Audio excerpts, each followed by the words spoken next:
that has now withstood 150 days of continuous fighting and crushed the Ukrainian military establishment virtually out of existence, to the point where the Ukrainian government's going to have a tough time just surviving, especially if we stop funding it, which is what we're effectively doing. We've made Ukraine the 51st state. So, no, that first part is nobody wants anything to do with this war, and they know they're not prepared to fight it. As for the rest of it, I think they have went along with Biden's notion that somehow or another this would force Mr. Putin to resign and create a catastrophe in Russia. And they believed it. And now they've gotten an education. Russia has an abundance of resources.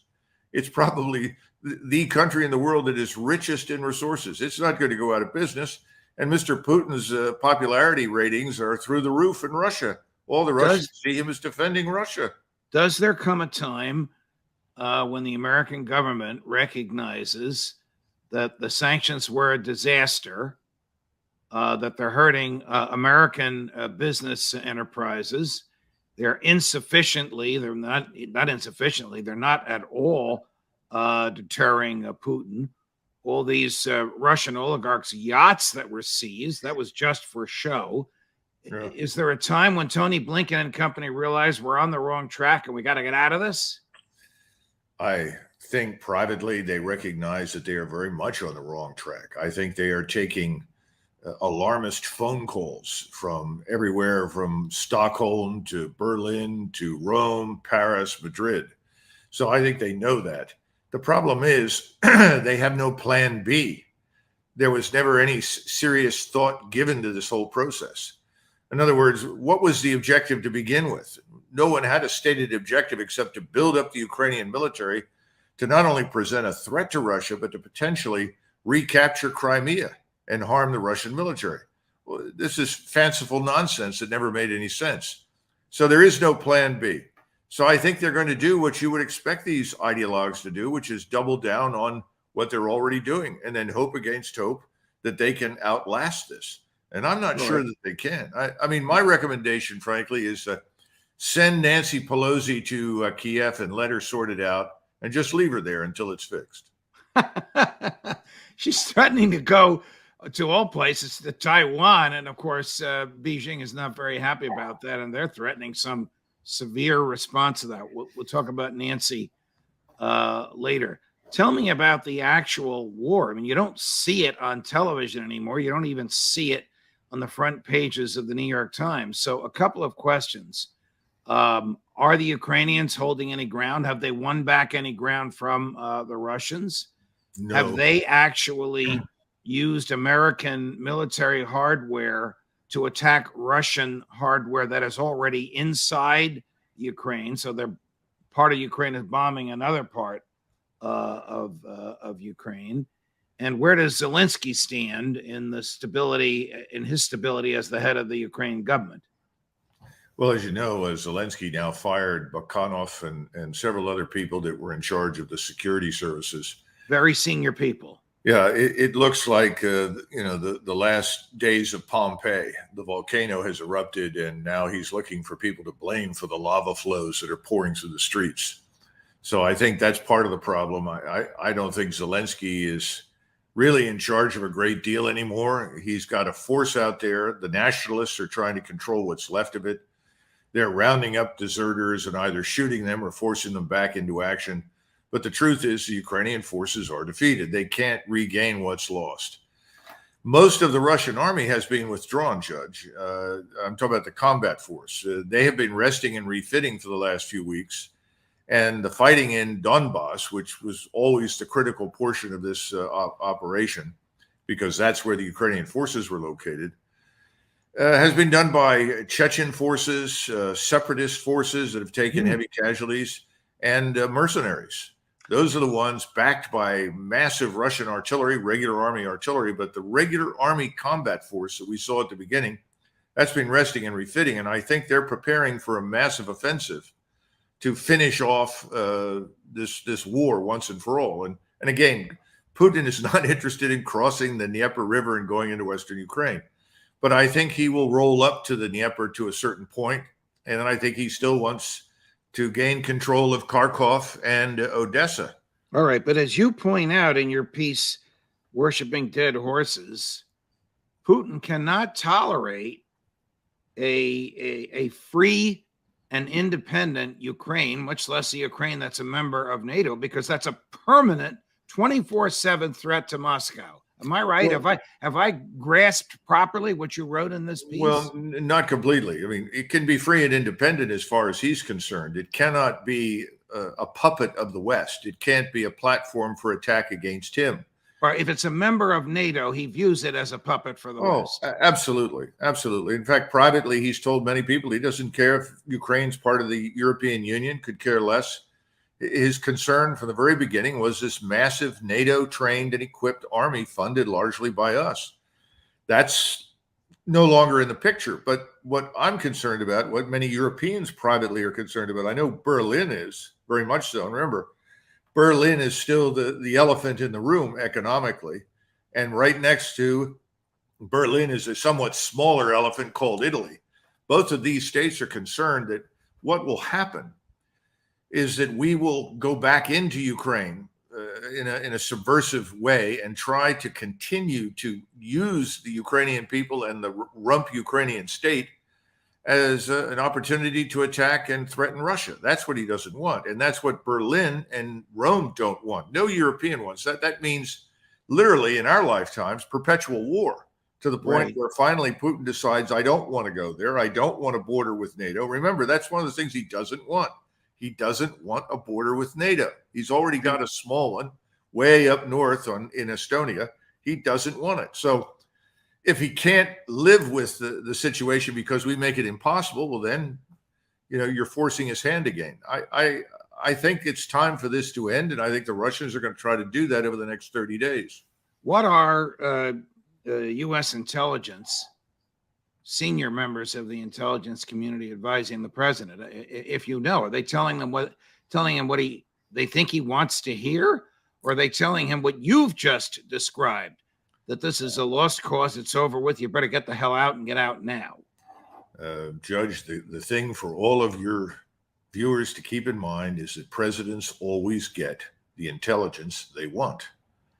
Even if it's not truthful. Yes, yeah, absolutely. Because we've lost our sense of proportionality. If you think that you are invulnerable, invincible, and more powerful than everyone else, then you think you can afford to ignore things like the truth when it suits you.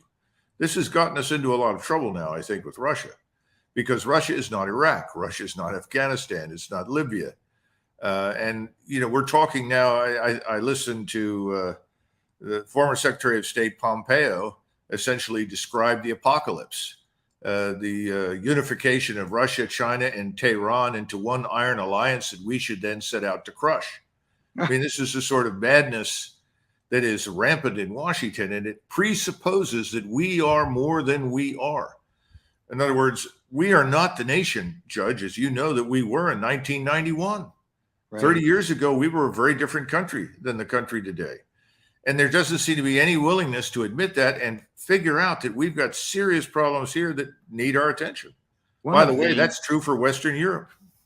One of the problems that you point out in your piece, Worshipping Dead Horses, you sort of pivot from explaining the uselessness and weakness of NATO into serious problems with the American military, which have been visited upon it by the attitude of current leadership, the Biden administration, with respect to promoting people on the basis of race and gender who are not the most qualified, and establishing the sort of woke atmosphere in the military that people like you and I and people watching us today laugh at when we see happening on college campuses. Now you're telling me and telling your readers that this is happening in the U.S. military. Have they considered the long-term effect of this nonsense? Yes. Unfortunately, I think they have, and I don't think they understand just how debilitating it is. On the one hand, you have a president who is more warlike, frankly, more aggressive, more bellicose than any president I can remember in my lifetime when he talks about Russia. Not China, but Russia. Right. It's unbelievable. George W. was bellicose, but not with respect to Russia. Never. Absolutely not. And the key thing here is that while we have all this bellicosity on one side, we're systematically devastating the armed forces on the other side. Tell us how the armed forces are being systematically devastated? Well, the imagine American armed forces. Imagine you have a group of soldiers, sailors, airmen, and Marines, doesn't matter, but I would think certainly soldiers and Marines, and you announce that the commander has been removed and you have a new commander. Your new commander is Tiny Tim, with the ukulele in the flowered shirt and the long hair. Right, this is He crazy. has kind of a uniform on, but This is crazy, Colonel. Yeah, but that's essentially what you've got, and says, look, Tiny Tim is one of the finest people we've ever met. And by the way, he's transgender, but you've got to take showers with him because he deserves the opportunity to take showers with you, even though he's transgender. And he may not wear a skirt all the time, but he's wearing one today. You have to tolerate all of this. This is important, and this is what makes us free. This is what we're talking about with diversity. And then the other thing is, I'm sorry, you're not a woman. You're not black. You're something else. You may be white. You may be, Asian, Northeast Asian. We're not interested in you. We don't care how well you have performed. We don't care how many years you've served. We don't care about your performance under fire in combat. We're interested in Sheila over here and moving her forward because we want a new force that is radically different from the one you're in. All right. When the government, and I realize there's some metaphors and exaggerations in there, but it's largely a summary of what's been happening.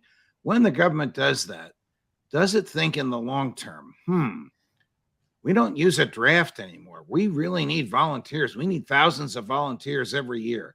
And our base for volunteers are young, virile men who really don't care about woke and don't want wokeness imposed on them, whether the young men are white or black or Hispanic or brown or whatever they may be.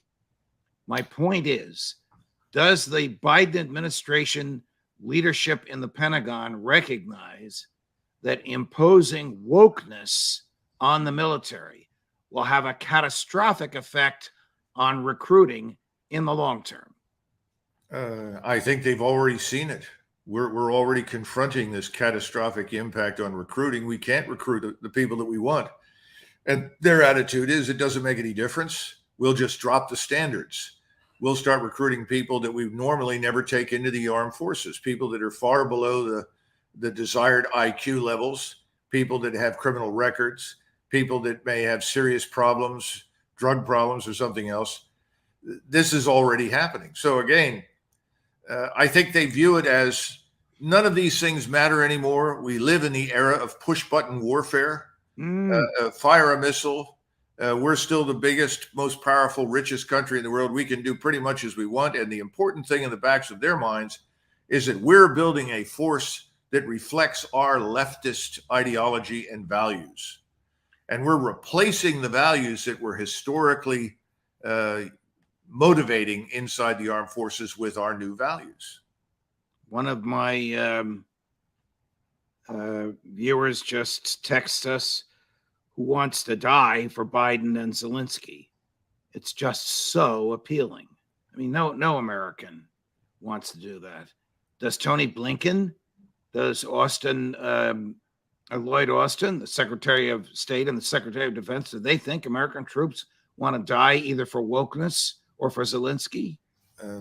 Lloyd Austin is a mystery to me. I've never met the man. And looking back on the years that he served, he certainly was an enormously, let's put it this way, he benefited enormously from the system that we have in place, right. Affirmative action and other things.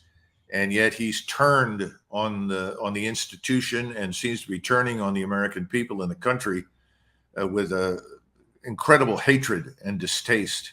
It's hard for me to fathom and imagine. It's even more difficult for me to look at senior officers who stand around and act as though this is perfectly normal.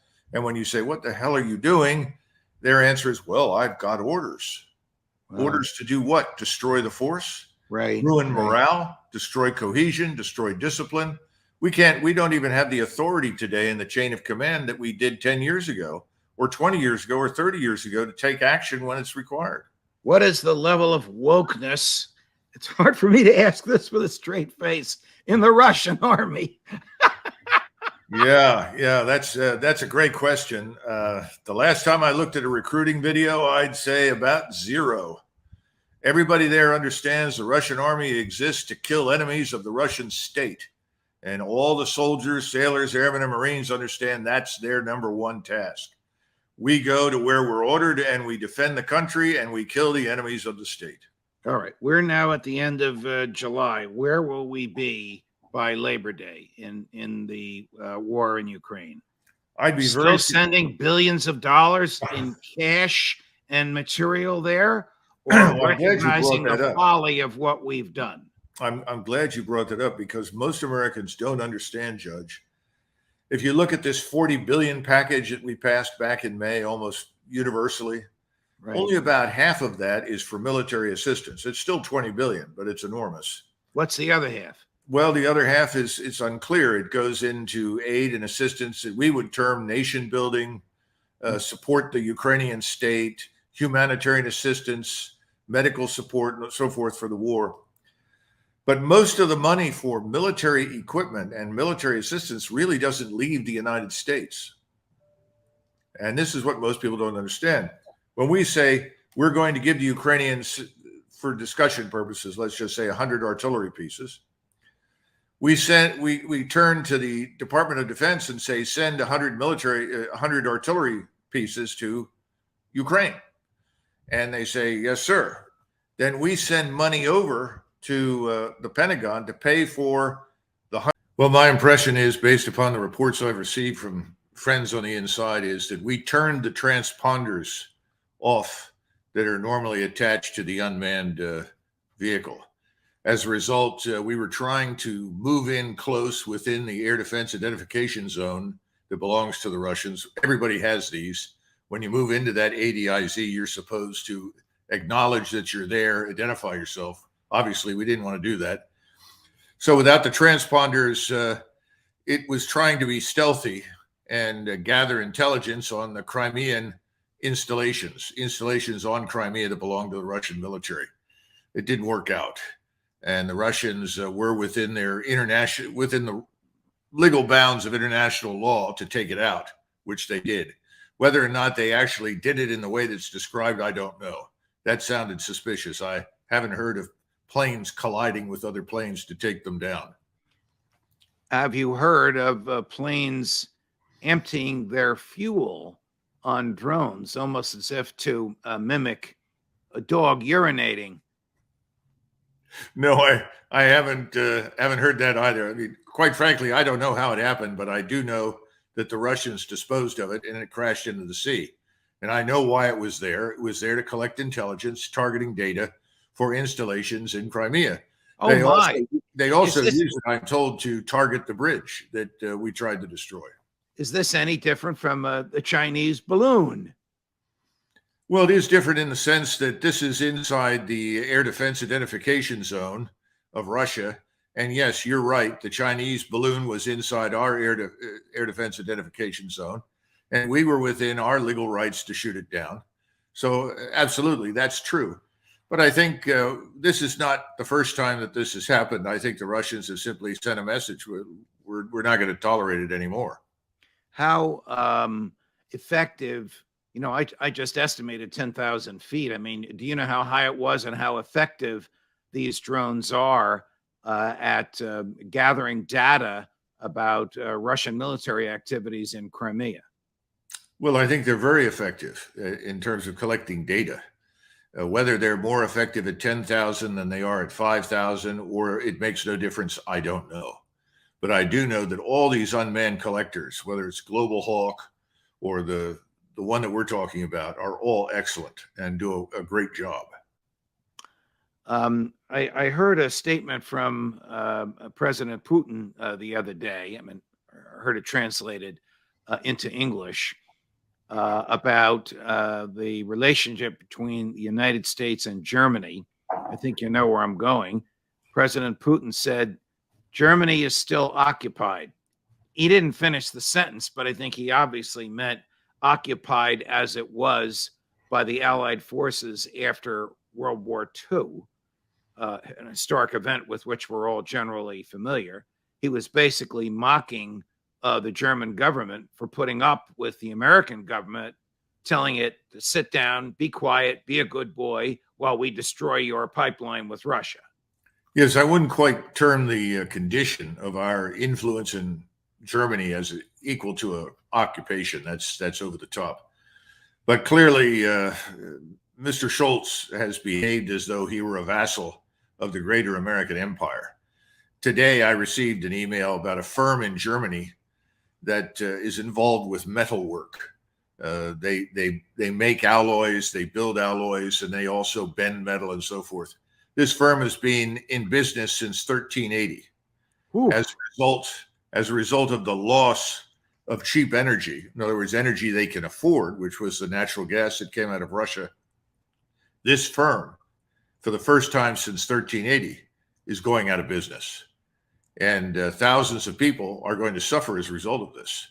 And this is completely unnecessary. This shouldn't have happened.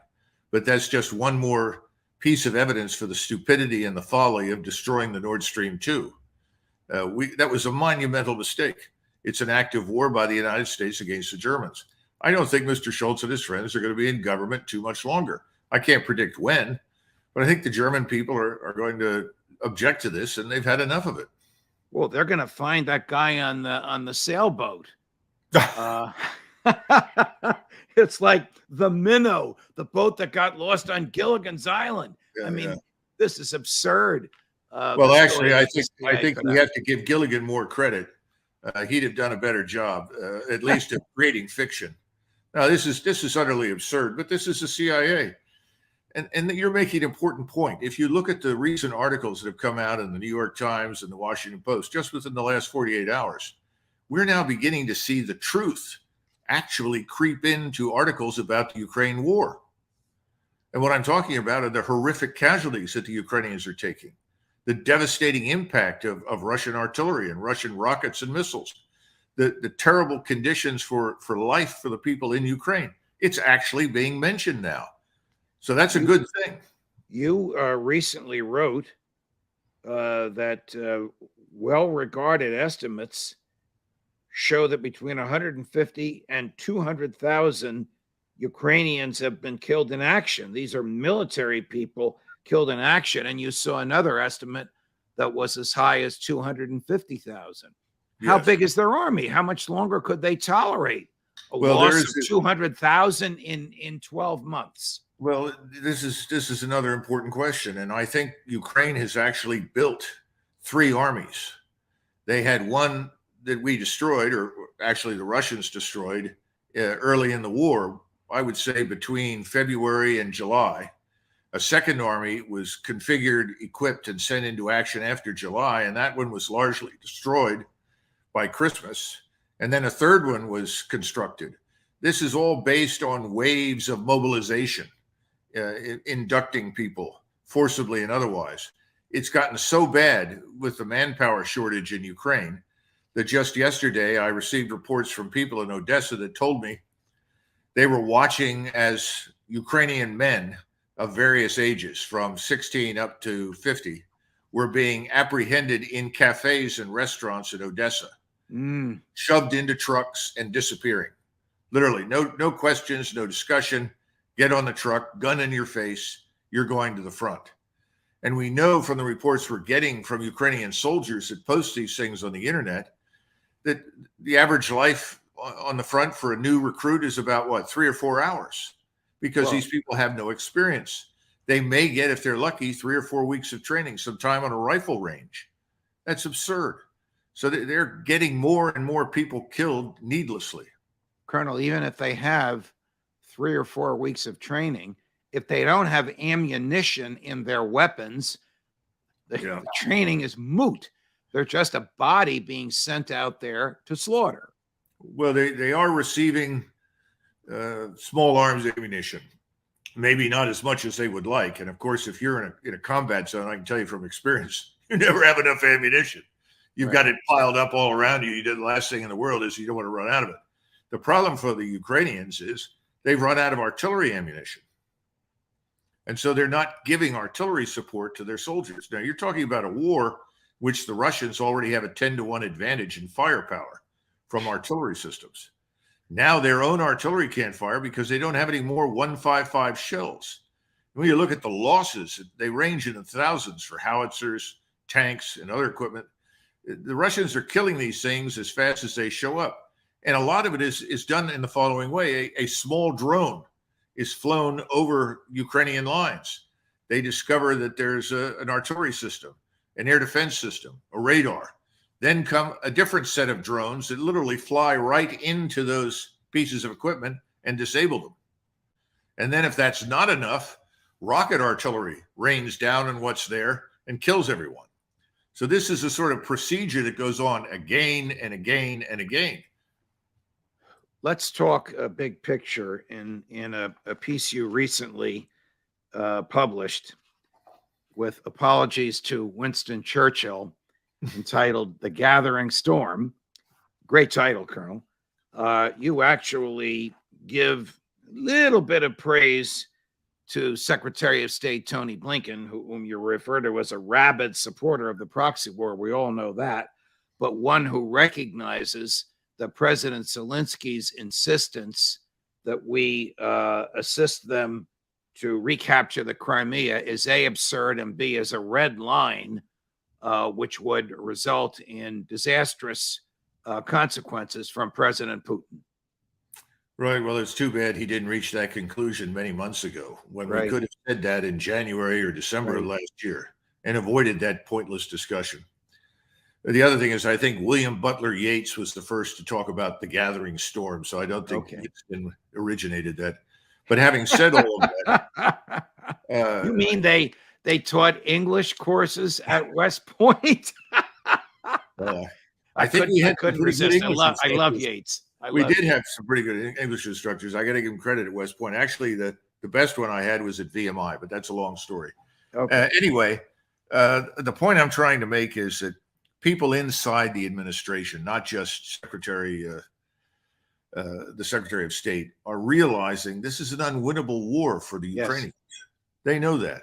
They know the true picture, the real losses. Remember that when Zelensky and his general Zaluzhny came over here, in private, they were very frank and open about the seriousness of the situation. They were afraid of an immediate Russian offensive. This is in January. That didn't happen, fortunately, because of the weather. That gave them a new lease of life through the spring. And so they hoped that they would get this massive influx of equipment. But we've reached the point now where even if they received laser pistols that everyone could use, they don't have people trained to use it. They don't have the trained manpower. The losses have been so bad, there's no combat experience. People like that just show up and die. And that's exactly what's happening in eastern Ukraine. So when President Zelensky says publicly and privately, I assume privately, we want you to help us liberate Crimea, is he dumb like a fox? Is he really asking for more than he expects to get so that what he does get will be enough to achieve realistic goals? Or does he really and truly believe that the West would help him invade Crimea no matter what the cost? And we can all only imagine what that cost would be. I think that he's been told several times over the last several years as this war approached. Remember, this is not a surprise. Right. The Ukrainian military was built expressly for this purpose of fighting Russia. We thought that the Ukrainians would have the initiative and attack the two so-called breakaway republics first. That didn't happen. Putin preempted them and went into the area. But I think they have been told this over and over and over again. Now, we know that's not possible, but it may be he's also being told to maintain this fiction to the bitter end. If you say anything other than what we have been saying for months, we won't support you anymore. That's a distinct possibility. He did recently ask for cluster bombs. Now, cluster bombs have been defined as a war crime. I don't know how he knows we have them. I didn't know we have them. I don't know what we're doing with them. I'd be extremely dismayed if we gave them to him. Why would he ask for something like that? Well, I don't think he's concerned about damage to civilians, because the Ukrainian artillery in Donetsk has been firing artillery rounds into urban areas populated by Russians in Donetsk and Luhansk now for months and months and months. Remember, they killed 14,000 people between the coup and the invasion of Ukraine by the Russians. That's one of the reasons they went in. They wanted to put a stop to this. And it's now stopping, not completely, but they're getting closer to it on the Russian side. So I don't think he's worried about that, but we under no circumstances should supply it. I can tell you from personal experience with these munitions, they have a big problem with the dud rate. If you have 10, 15, 20% of the bomblets that do not explode, then they end up in the hands of children who don't know what they're looking at. It looks like a baseball. Right. And then you have horrific injuries. And then beyond that, then your wheeled vehicles, if they drive over them, they'll be destroyed. Right. It's a dumb idea. I would get rid of it. Well, we all signed, or certainly the U.S. signed a treaty in 2004. They're unmistakably, indisputably elements of war crimes and prohibited, but who knows if we really have them. A good friend of mine interviewed a good friend of yours. John Stewart interviewed Dave Petraeus. So here's General Petraeus, in fairness to him, at his ridiculous best.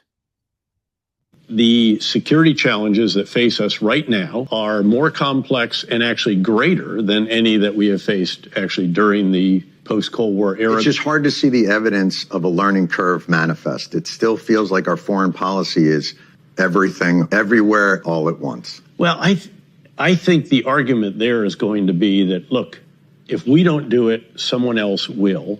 If you think of us as the guy in the circus who puts a plate on the stick and gets it spinning, the biggest plate, I think bigger than all the others together, is China. It's the U.S. relationship with China, the U.S. with our allies and partners. They help us keep some of these plates spinning. But then you have still North Korea with its nuclear program. But perhaps maybe the issue is Russia, we're not going to solve. And maybe it's American okay. Just understanding. Keep the plate spinning.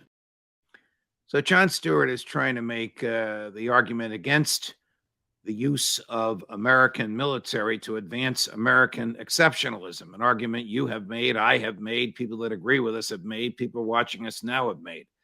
What the hell is Petraeus talking about? Plates spinning. Do you know? Can you guess? Oh, yes. Yeah, absolutely. First of all, of the two comedians, I thought that John Stewart was far more persuasive, obviously.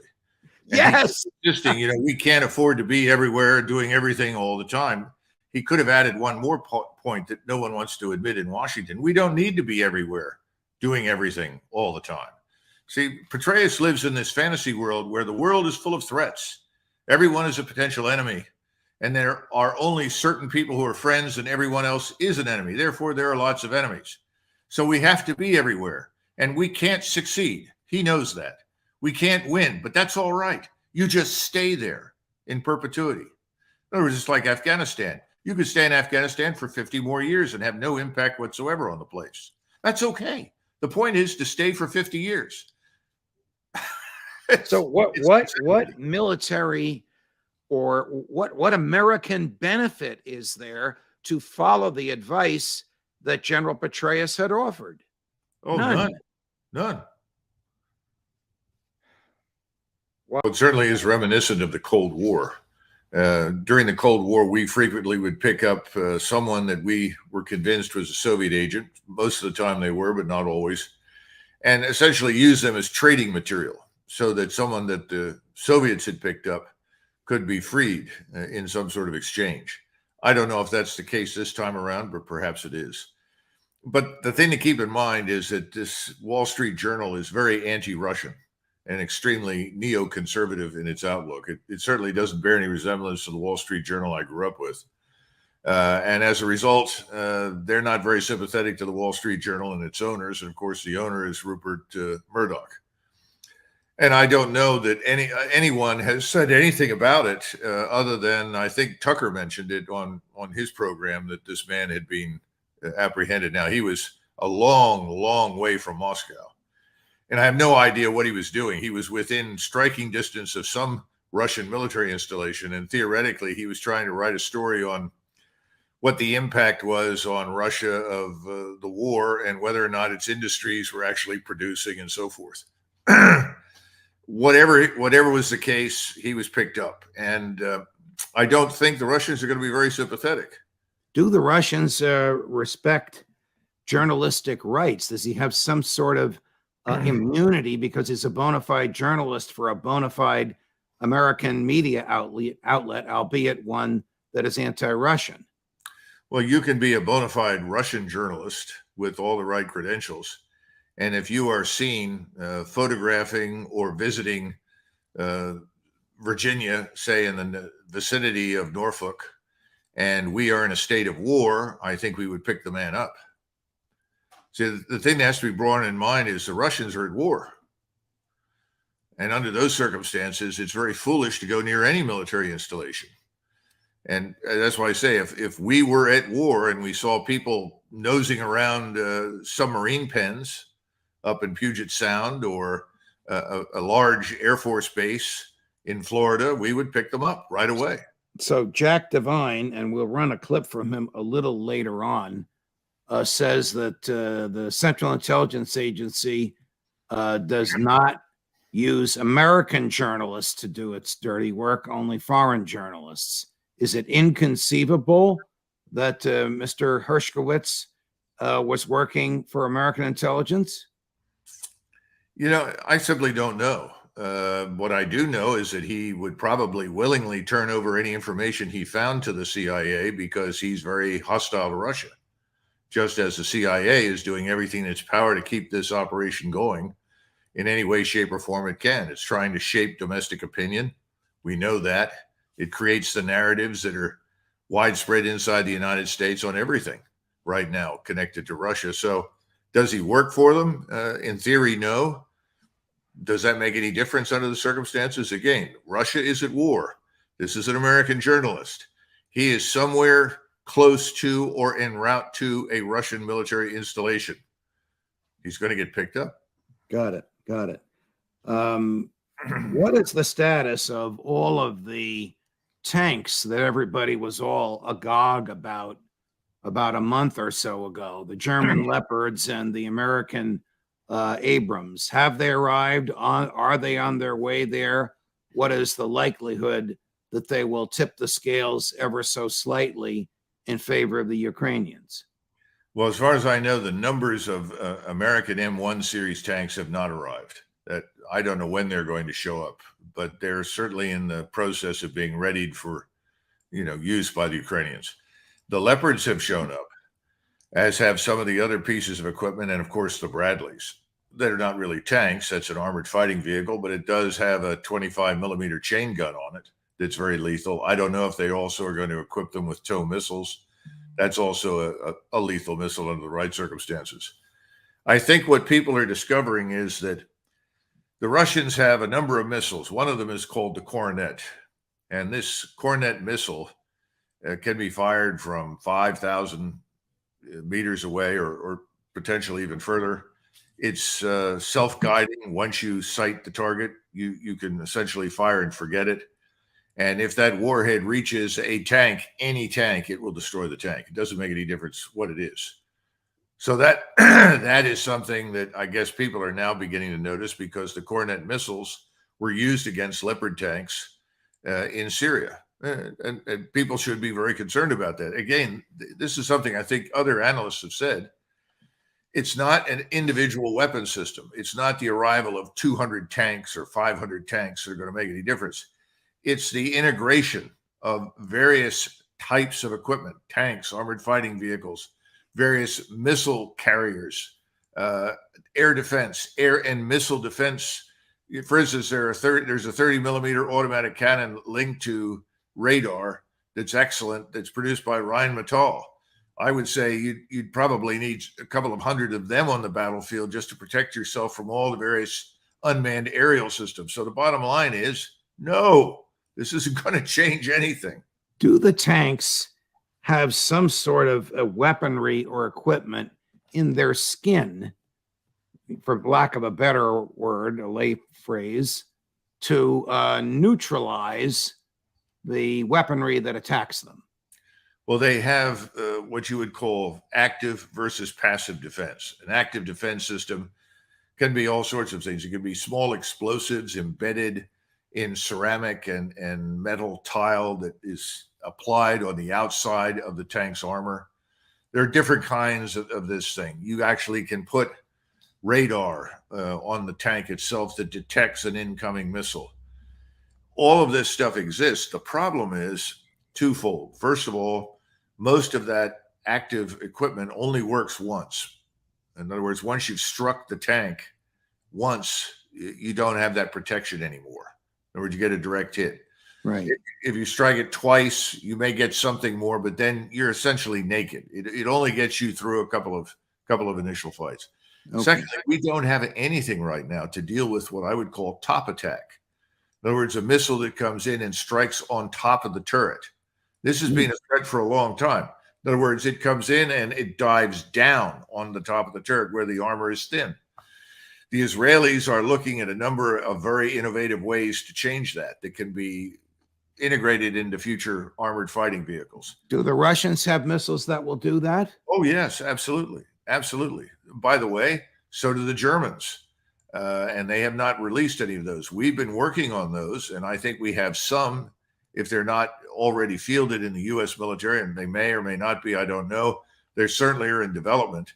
These are the new threats that are changing the nature of warfare. This is what effectively robs you of your mobility on the battlefield. And it robs you of your ability to use all of this armor that historically we've relied on to come to terms with the enemy, to go right in and kill the enemy at close range. It's not going to be solved quickly. It's sort of like World War I, when suddenly people discovered machine guns, artillery, and mines, and barbed wire and trenches, and the maneuver stopped. We're in a similar conundrum.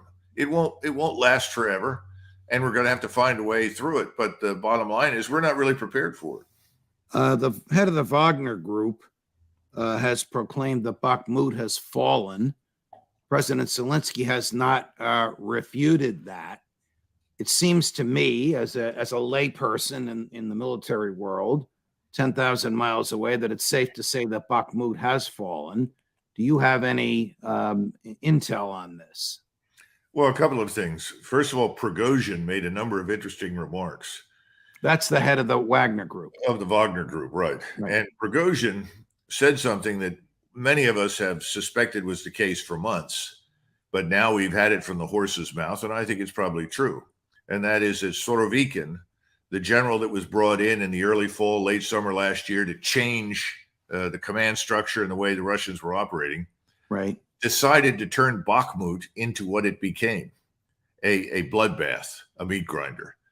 So they were deliberately leaving Bakhmut partially surrounded, and in the hopes that more and more and more Ukrainian forces would be poured into it that could be systematically destroyed.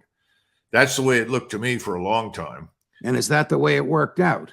Yes, absolutely. It's been brilliant for the Russians. This is the best thing that could have possibly happened to them. And one of the things that people don't understand is, well, why didn't they just cut this off and be done with it? Why aren't they doing that? Well, there's a reason. Because if your enemy comes to you, and I just described the battlefield that we're on now, which is not very favorable or friendly to large maneuver forces. So you have to infiltrate into this World War I setting.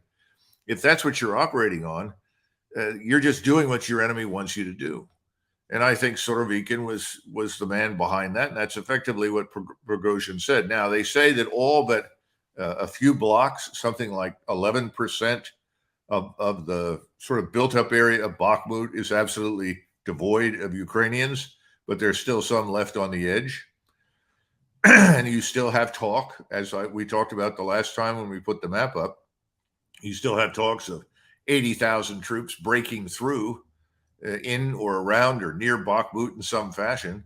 I don't think it's going to happen anytime soon, but there's still a lot of talk about that. So perhaps you leave the door open one more month and let more people, essentially convert themselves into corpses by going in there. We just interviewed Jack Devine just about a half an hour ago, and he had some comments about the Russians and Bakhmut that either will affect your blood pressure or cause you to have some fun with them. Here's what he said. In the last 2 months, you were telling me these great wizards of the war were saying the Russians have the 300,000 man army and they're going to roll right over Ukraine. Here we are, 150,000 troops went in, and they may or may not have taken a town. I mean, he is having a hard time. This is not victory. Anybody that thinks he's won something, God bless you. But I mean, I don't know how I could hold my head and invade a country and move a few kilometers, So I think he's in trouble. I think he's in serious trouble. That's why there's a fight between the regular military and the Wagner Group. He, of course, to whom he refers is President Putin. Well, Judge, what do you want me to say? I think Jack is entertaining to listen to, but I think he's got a severe problem with cranial rectal defilade. Thanks, Jack, for your interest in national defense. The other thing I would say is, and this is something else that people aren't paying attention to, but they should right now, the bridges over the Dnieper up at Zaporizhia and further north. These are major bridges that you can drive, 18-wheelers, tanks, anything you want across these bridges over that river. They're all intact. And the Russian citizenry has asked several times, why don't you destroy these and stop those Ukrainians from crossing that river? Well, the Ukrainians aren't crossing the river in very great strength anymore because they've killed most of them. They're trying to put together this big counterattack. We'll see what comes of it. I have serious doubts that it's going to amount to much. I think it's just going to get a lot of people killed. So why haven't they destroyed those bridges, Judge? Is it Jack Devine's perception that, the Russians just aren't very bright? They haven't done their battlefield assessment. They're not acting. Well, I don't agree with that. I think the Russians plan to use those bridges themselves. I mean, what prompted the ridiculous comments from Jack was my inquiry about Bakhmut falling. And first he denied it, and then he said he had heard the rumors that it fell, and then he said it's just one little town. Well, you and I and the thousands that watch us when you're on this show looked at the map and saw how central and how critical that town is. And now you've told us that the Russian strategy has not only been to secure the town, but to use it as the jaws of death, if I may, for the Ukrainian troops that were foolish enough to be flooded into those jaws. Well, Ukrainian commanders, we know, have begged Zelensky to let them get out. They described it exactly as it is, a meat grinder. They were just losing people. We've been through these discussions. The average lifespan for someone new to the front is 4 hours? This is insane. So I think the Ukrainians knew that. The larger issue, and Jack is basically giving you the standard narrative, and that's fine. Right. And everybody's doing that in the Wall Street Journal, New York Times, Washington Post. Every once in a while, a little bit of truth creeps in. But the bottom line is that no one is moving a lot anywhere until the mud goes away. And, you try to explain to Americans that this stuff is like slogging your way through 10 feet of slime that sticks everything, that stops everything. Americans can't even begin to imagine it. The only place I've seen in the United States we come close to it is in southern Texas, where you have something they call caliche. It's a real thick earth that becomes mud and does something similar. But even it pales before what we're dealing with in. Is this unique to Ukraine? And is this possibly what makes the Ukraine earth, dirt, so fertile for growing wheat? No, I think so. I think when you're talking about 10 to 15 meters deep in most places, this black earth, it's very rich, that will grow anything. Right. Throw anything in it, it grows. When the Ukrainian military superiors are foolish enough to send their troops into a meat grinder or the jaws of death, does American intel know about this, even military intel? And are they warned about it? Or do the Ukrainians do it anyway because of this vain effort to die fighting? Well, now you're moving into an area where we just don't know. I mean, I'm sure some of your former intelligence officers that you've spoken to can give you a better picture. My experience is that, first of all, if you've already decided what the outcome is going to be, which is the case in Washington, that Russia is going to be defeated, humiliated, and driven east out of Ukraine forever and ultimately capitulate and give up Crimea, if you believe that, then a whole lot of things don't work well. And one of those is that you may just ignore what comes up to you that doesn't conform to your preconceived ideas. That's always been a problem. We went through that in Vietnam for years. This morning in Moscow, President Putin addressed publicly the new U.S. ambassador to Moscow. There were other Western ambassadors there as well. And he basically blamed the war on the United States and articulated in public his view, a view you and I share, and most people watching us now share, I think, that the U.S. was responsible for the coup in Ukraine in 2014, the so-called color revolution. And the U.S. started all of this and thus is largely responsible for it. I don't know that President Putin has been that direct, that public about this before.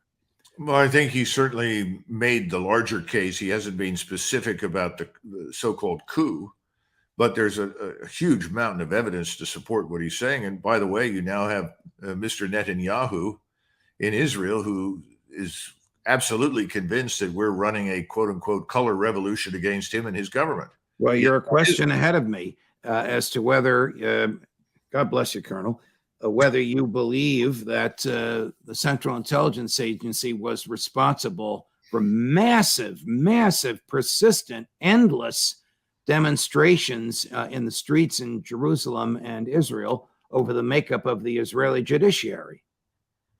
Well, you have this thing called the National Endowment for Democracy that is all over the place. And the National Endowment for Democracy should probably be renamed Color Revolution Headquarters for the subversion and installation of new governments that are subservient to, responsive to U.S. will. I mean, that was clearly going on in Kazakhstan in the first few weeks of this Ukrainian disaster. You'll recall the Russians sent a lot of special forces in there to help the government recover itself. It's been the case in any number of places. I think that's one of the reasons that Lukashenko has effectively signed on 100% for Putin, because you had the same outfit working in Minsk. Right. This is not new. Now, is the CIA involved with that? Of course. Right. How else could it have happened? Well, President Putin was speaking directly into the eyes of the American ambassador in Moscow. President Zelensky was visiting one of his staunchest allies in Poland.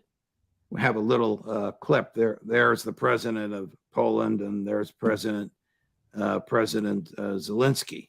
What more can the Poles give him short of troops on the ground, which we know is what he wants? Well, now we've got another problem in the region. All of these, well, I shouldn't say all, but most of the states in Central East Europe that border Russia or are close to it in any way have agendas. We've got to remember that Poland, after World War I, regained much of its territory that it had lost in the 1790s. It would like to do the same thing again. Remember that Stalin's great gift to the Europeans was to shove millions of Germans further west, then shove millions of Poles into places that were historically German, at least for 1,000 years. And this had a wonderful effect because it forced the Germans away from Russia, but it also created in Stalin's mind permanent conditions of hostility between the Germans and the Poles for the territorial changes that he imposed on them. Right. Hungary lost vast territory at the end of the Second World War. The Kingdom of Hungary was part of the Austro-Hungarian Empire. Right. They controlled vast lands that are now occupied by the Romanians. Some are occupied by the Serbs. Some are occupied today by Croats. Some are occupied by Slovaks. So you go back into these countries and you begin to talk to people, and just because you lost a war, just because you weren't on the winning side 100 years ago, you have to understand these people. They were dominant powers for centuries, dominant not just in economic or military terms, but also culturally, linguistically. You get the same thing when you go to Iran. You know, very few people understand that from the Chinese border all the way to the border with Russia and Ukraine, the language that was spoken on the so-called Silk Road was Persian. All right. Well, while we're talking about cultural, are there cultural rumblings now in Kosovo? Yes. Yeah, that's another terrible wound. It's another example of where we intervened. We created an artificial construct that was forced into existence that otherwise would never have been tolerated in the region. Remember, Yugoslavia? Yeah. Well, remember that Yugoslavia fell apart. That too was inevitable because the majority of people that were Roman Catholics or Muslim certainly did not want to live under Orthodox Christian Serbs. You know, that's another gift from World War I. It was a dumb idea. We're going to force people that have been either allied or ruled by Catholic Germans for 1,000 years into the arms of